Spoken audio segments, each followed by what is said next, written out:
시장 얘기는 오늘 밤 미국장까지 보고 내일 얘기합시다.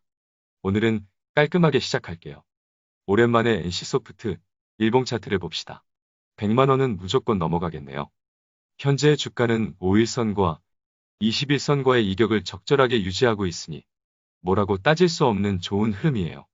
5일선 위에 있는 차트는 깔 수가 없죠. 일목을 봐도 흠잡을 데가 없어요. 그럼 오랜만에 보니 어떻게 지냈는지 안부는 물어봐야겠죠. 1분기 내에 신작 게임 블레이드 앤 소울 2를 출시할 예정인데요.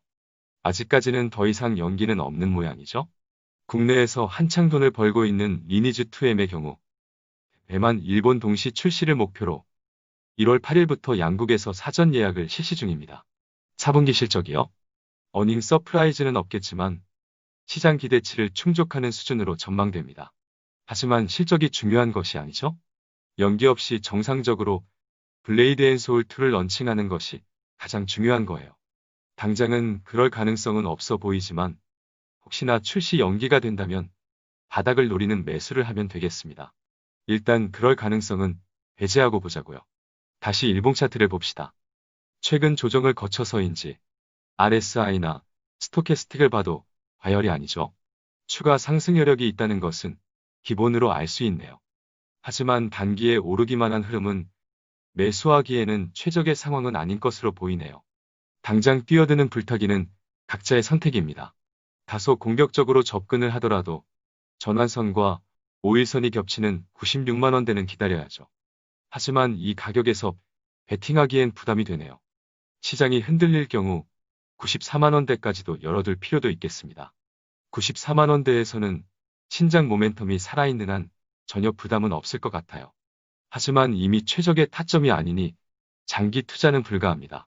신작 모멘텀이 절정에 달해서 슈팅이 나올 때마다 비중을 축소하며 수익을 실현하면 되겠습니다. 보유자도 마찬가지죠? 앞서 말씀드린 대로 100만 원은 당연히 넘어갈 겁니다.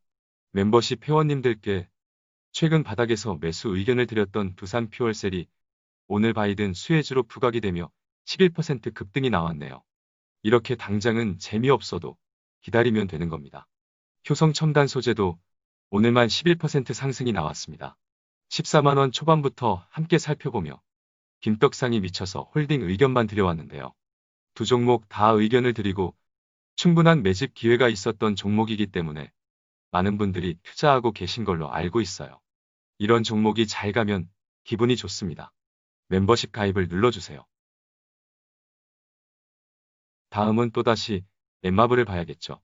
지난 영상에서 그렇게 얘기를 했는데도 힘들어 하시는 분이 계시네요.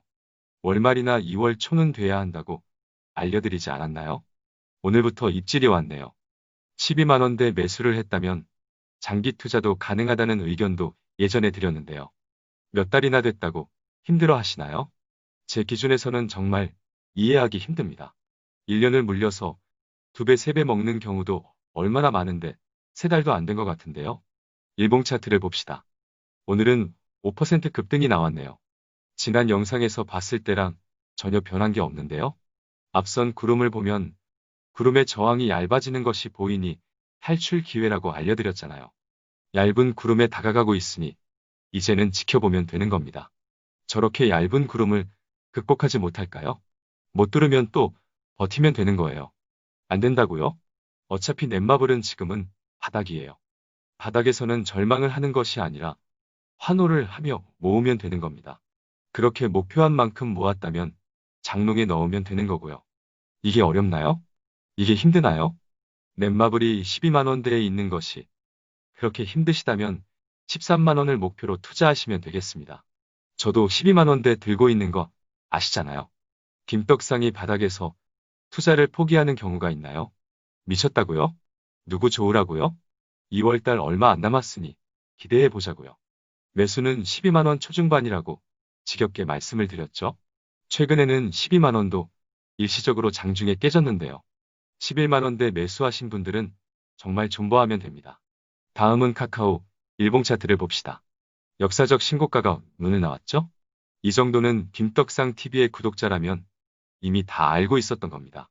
RSI나 스토캐스틱을 보면 매도 신호까지는 아니지만 매수를 하기에는 당연히 부담이 있죠. 하지만 수급 흐름은 매우 좋아 보이네요. 수급을 보시죠. 어제 오늘 쌍끌이 매수가 나왔습니다. 특히 외국인의 수급이 확실히 좋네요. 하지만 한 가지 찝찝함은 있군요.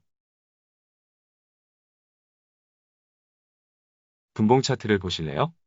장중 흐름이 확실히 별로죠? 정강 후약의 약간은 불쾌한 흐름이었네요. 장중 역사적 신고가를 경신하자 기다렸다는 듯이 눌러댄 양아치 흔적이 확실히 보입니다. 아, 오늘만큼은 양아치 소리 안 하려고 했는데 입에 붙어버렸네요. 개벌은 안 못 주죠? 다시 일봉 차트를 보시죠. 그렇게 오늘 캔들의 윗꼬리가 몸통보다 길게 만들어지며 조금은 아쉬운 양봉을 만들어냈군요. 역사적 신고가를 힘있게 만들어줘야 하는데 강한 힘이 느껴지지가 않으니까요. 과도한 비중의 보유자라면 추가 상승 구간에서는 인간적으로 비중 조절을 한번 해줄 필요도 있겠습니다. 아시다시피 카카오는 김떡상도 긍정적으로 보는 종목이지만 지금 주가에서 20% 이상의 큰 비중으로 들고 가기엔 잠을 설칠 것 같군요. 최대 10% 비중으로 길게 끌고 가는 것이 좋지 않을까요? 앞으로 카카오로 기대할 수 있는 수익보다 더 높은 수익을 기대할 수 있는 기업은 분명히 있으니까요. 물론 진작에 비중 조절을 하셨다면 그대로 끌고 가시죠. 혹시 모를 조정에서는 바닥을 노려 추가 매수도 가능하니까요. 마지막으로 네이버를 봅시다. 지난 영상 댓글에서도 힘들어 하시는 분이 계셨는데요. 네이버 얼마나 재미가 없었다고 그러실까요? 최고점에서 물리셨던 분이라면 조금은 이해가 됩니다. 그래봤자 5개월 아닌가요? 5개월도 못 버틸 거면 주식을 어떻게 평생 하시려고 그러세요? 김떡상이 지난 바닥 구간에서 역사적 신고가 간다고 입방정을 그렇게 떨었는데 뭐가 그렇게 힘드셨을까요? 그럼 일봉 차트 볼까요? 김떡상이 가장 많이 하는 대사를 또 하게 생겼네요. 제 말이 맞죠? 또 제 말이 맞았어요. 김떡상이 역사적 신고가 간다는 종목은 다 같죠? 2차전지의 그 수많은 기업들과 자동차 섹터의 기업들과 LG전자, LG, 삼성전자는 말할 것도 없고 제가 역사적 신고가 얘기해서 안 간 종목이 없죠? 한 달을 버티든 세 달을 버티든 1년을 버티든 큰 수익 거두면 되는 거 아니에요? 지금 은행 이자가 얼마죠? 여러분은 연간 5% 수익만 내도 대박이신 거예요. 저를 만나 너무 큰 수익에만 익숙해져서 눈높이가 너무 높아지신 거예요. 깨알지 자랑이죠? 투자에 욕심이 바탕이 되면 한 번에 훅 갈 수가 있다는 것을 잊지 마세요. 다시 일봉 차트 봅시다.